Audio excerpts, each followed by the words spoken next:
Good morning, people. Hello and welcome. This is Blackthorn Rambles, our tarot babbling, because that's what I do. Very good at it, I have to be honest. Sorry, I'm sharing this. They don't make it easy. I'm sharing this elsewhere just to make sure to give people a chance to show up. So today, again, I did my thing, shuffled, focused on, when we meet up together, what can we talk about today? What would be beneficial for us to just have a conversation about, or even to just mention or explore? And today, that would be the Page of Cups. Boom. There we go. The Page of Cups. And like always, this is our time together. So feel free to share your thoughts, your experiences, what you think, even if we don't necessarily call out the same stuff. Like this is our time. So share when you feel comfortable. Yeah. So let's dive in. Page of Cups. Pages, again, we discussed pages recently, so pages can be new. They can be the archetypal sort of child. Pages are messengers, but like they're more than just messengers. So a lot of times pages are associated with being messengers, but they're the like run errands person, right? They brilled. Oh my god. I haven't had enough coffee yet, forgive me.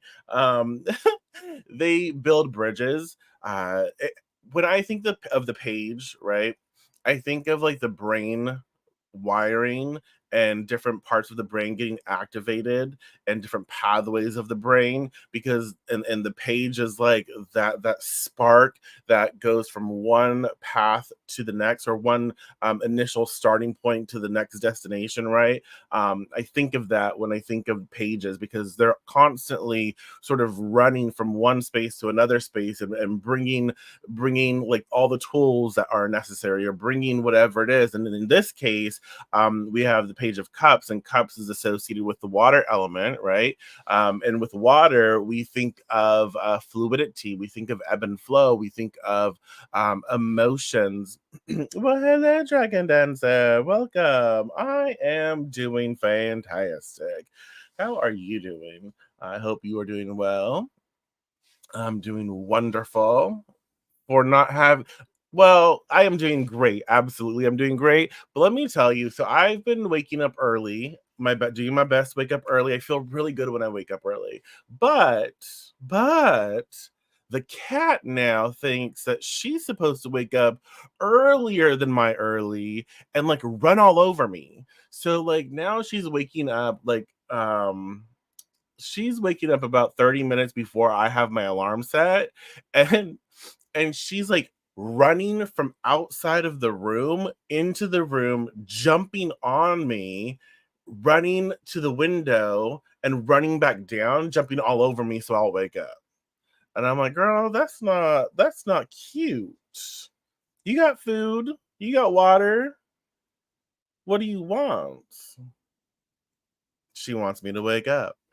So that's a little rude, don't you? I think it's rude. That's rather rude. Um, they really are. They really are. And she's like, yeah. Like she screams. And I'm like, girl, I am busy. I was trying to get an extra 30 minutes, okay? Come on now. Why are you doing this to me? And then, of course, after that, she settles down. She's sitting on the chair right now. She's quiet. She's like, I'm so proud of myself. The human's annoyed. The human's awake. And I'm like, you, I'm going to give you a bath. That's what I'm gonna do. But then that's probably like torturous to me. So yeah. Page of Cups. Well, hello, Mona. Welcome. Cups associated with the water element. And with water, there's so much to water. You know, there's our relationships, our heart space, our feelings, our emotions, and all of the wonderful things, sometimes overwhelming. And so we think about, oh, this page is bringing like all of these emotional tools to wherever it needs to go. And they're a little silly. They're a little silly. Look at this page. They're talking to a fish. But you know, if you could talk to a fish, you probably would. So, you know, whatever. The page can talk to a fish, or they think they can. And I always associate like the page, the body language here and the way they're like just really having this full-on conversation with this fish. That's like the psychic nature of cups, right? Like having this conversation with something that other people perceive to be like silly, or other people to perceive like they can't do it, or they think they can't do it, and so it's like, eh, yeah, pages are cups. The cup suit, there's a psychic layer to that. And so let me just like get back on track, y'all. The page of cups, represented by the element of water, stands as a youthful messenger of love, creativity, and emotional beginnings. This card beckons us to listen to our inner voice and embrace the vulnerability of new emotional experiences.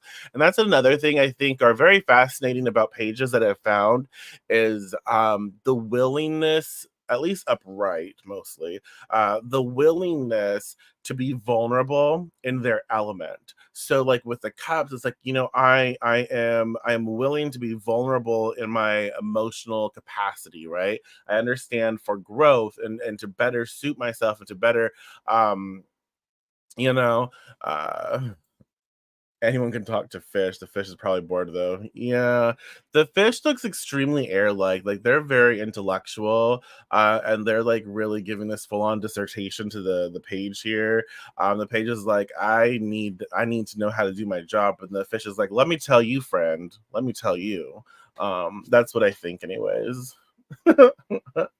But pages are allow us to be vulnerable. They allow us, because we're new, and we're picking up and we're absorbing and we're learning to explore things, and we want to be better, right? We want to build ourselves up, and we recognize, and I feel like this is extremely important for us to be mindful of, is we recognize in order for us to build ourselves up, we do at times have to put ourselves in silly situations. We have to put ourselves in vulnerable spaces, because with vulnerability, right?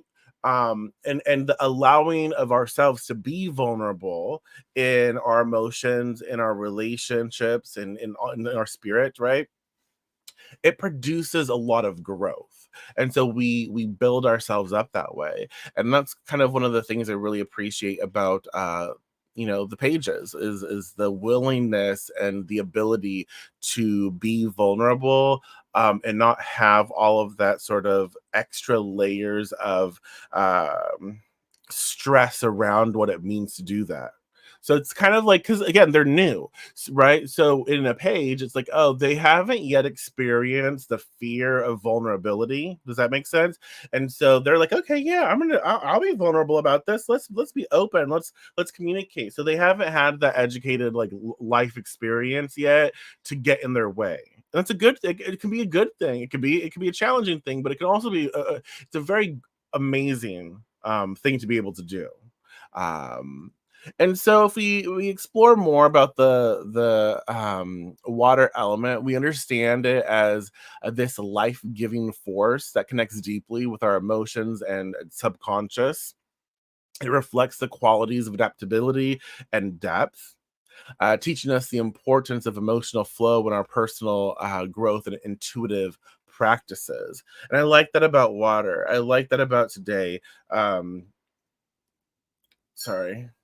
Ooh, that was my coffee cup. Oh my god. I don't know if you heard the ding. but it dinged. Something hit it. So I do like the water element here. I like the newness, the freshness, the excitement, and it's inspiring us today to be more aware of our intuition. Like, how do I feel? How do I feel? What do I feel? And how can I explore how I feel about something? And it might feel silly, right? It might feel silly, and that's okay. It should. Have fun with it. Explore your emotions. Explore, what you're processing today through an emotional or spiritual lens, and allow yourself to just be silly with it. Um, and so this card does, the Page of Cups does encourage emotional renewal, and the awakening of psychic abilities. It's a call to embrace our inner child, exploring the world with curiosity and an open heart, and to express our creativity and emotions freely. So, what do you make of that? What does that say to you? I do find that with the page, it is this fun. It is kind of like allow for your allow for that inner child to be celebrated. Um, Today we ask ourselves, how can we allow our inner child to be taken care of and nurtured? Like, what does our inner child need today? How can we have fun, still take care of our responsibilities for sure, but like, how can we have fun? What can we do to maybe play like a psychic game, like a guessing game, and try to use our psychic or intuitive capabilities to guess what's the color on something, or I don't know, the number of something, whatever. Like, put it out there. There are many books and resources that you can tap into to play and practice with your psychic skills, and so do that. But I do find that the Page of Cups is reminding us that life is life is life, right? So we have the ebb and flow of life. We have excuse me, I'm so sorry. We have the challenge, the friction, the harsh, like, scary waters, but we also have the very, like, serene and calm waters to explore. And pages are like, you know what, this is about like moving with the current that we're in. And so whatever current that we are in right now in our life, the Page of Cups is like, look, we're gonna have to make the most of this. We're learning how to navigate. Like, if we're going through something intense, we're learning how to navigate these intense waters. We're learning how to take something serious and allow ourselves to process it, allow ourselves to kind of find the silliness in it. And that is kind of a coping mechanism, but I think that it's important for us to also learn to utilize, where sometimes when things are really, really rough or intense or scary, we need that inner child, or that silliness, or that creativity, that emotional vulnerability to come through, so we can disperse or disrupt, like, the harshness of life at times. And so I think the Page of Cups reminds us not to take ourselves so seriously, right? It reminds us not to take things so seriously. Sure, we can honor serious, we can honor the things that are important, but just because they are important and serious does not mean that we have to, like, get so caught up in the intensity of it where we lose ourselves. Am I making sense? Um, And so, yeah, what do you think? What are your thoughts on pages and the water element? What does water represent to you? But it is saying, look, right now would be a really good time to develop either your psychic skills or your intuition. But, like, try to get in touch with your feelings, get in touch with how you explore through feeling, right? Through emotion, connecting with relationships, showing up, being present, having fun from an emotional space, allowing for good, like, focus on emotions that feel good. We don't negate any of the emotions that don't feel good. we just recognize we can hold space for all, and that right now it's about the emotions of the inner child, about expressing that, exploring that, and allowing that to surface so we can have fun, so we can process some of the heavier stuff, and so we can realize, like, it's not the end of the world. We will still be moving forward, and so we're going to get through this. We will flow through this. We got this boat, and we're gonna flow through these waters, and yeah, we're good. Well, hello, good morning, cats. So that's what's popping up for the Page of Cups. If you have any last minute thoughts, questions, or concerns, feel free to share. Feel free to express. But I feel like that's enough for the Page of Cups today. I hope that you can take something from this and utilize it. But have fun. Definitely focus on feeling, focus on your emotion, focus on relationships today, building relationships or connecting relationships, bringing the tools to explore those relationships in maybe a creative space, a fun space. This can also be about reminding you that a healthy praxis, a daily praxis, is important. So maybe daily prayer, daily meditation, whatever it is you do, that's something to bring back again. Connecting with spirit, connecting with divinity, connecting with yourself and your inner child, and exploring that, doing something fun, and silly, right? So yeah, thank you so much. I do appreciate y'all. And if you enjoy this, definitely check me out on Patreon, patreon.com/House of Blackthorn. If you don't want to or you can't subscribe as a paid tier, don't worry about that. Subscribe as a free member, and you'll be able to get these videos like when I post them. You'll be able to get notifications of that and everything else that I post publicly or for free. As well. I have a lot of content there for you to enjoy. So check it out. Thank you so much. I appreciate y'all, and I will talk to you most likely tomorrow. Okay, bye.